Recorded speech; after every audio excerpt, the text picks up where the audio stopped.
Could you walk us through how the President's position on the Defense of Marriage Act has evolved and how he came to his decision to order the Justice Department to no longer defend its constitutionality?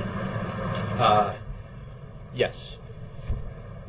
The President's position on the Defense of Marriage Act has been consistent. He has long opposed it as unnecessary and unfair. Separate from that, or distinct from that, is the decision that is announced today, which was brought on by a court-imposed deadline by the Second Circuit that required a decision by the administration about whether or not this case should require heightened scrutiny, heightened constitutional review. Because this, unlike the other cases in other circuits, there was no precedent, no foundation upon which the administration could defend the Defense of Marriage Act in this case. Therefore, it had to basically make a positive assertion about its constitutionality.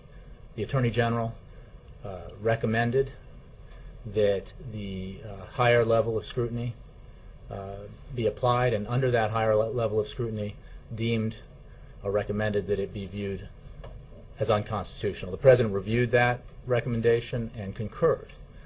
Therefore, again, because of the court-imposed deadline and the necessity that this decision be made, our announcement was made. But in making that decision, is the President saying that he believes that marriage does not necessarily have to be between a man and a woman, that cannot be constitutionally imposed?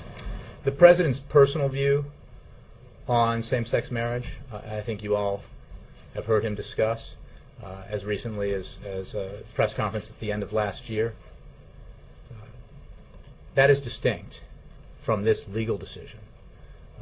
And he, again, the Attorney General and the President were under a court-imposed deadline to make a decision in this case, and they did. And the President, let me make a couple of points about it. The decision is that the administration will not defend the Defense of Marriage Act in the Second Circuit. Furthermore, the President directed the Attorney General not to defend, because of the decision that it's not constitutional, defend the Defense of Marriage Act in any other circuit, in any other case. Let me also make clear, however, that the United States government will still be a party to those cases in order to allow those cases to proceed so that the courts can make the final determination about its constitutionality.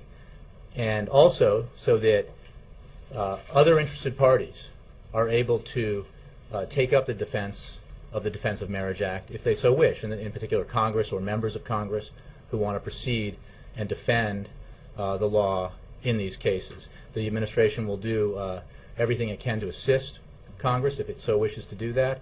We recognize that, and respect that there are other points of view and other opinions about this.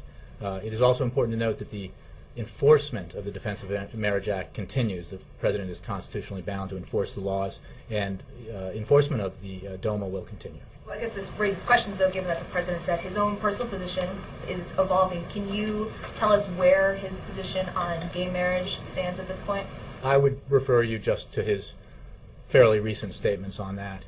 He's grappling with the issue, but he, again, I want to make the distinction between his personal views, which he has discussed, and the legal issue, the legal decision that was made today. Let me move on. Yes.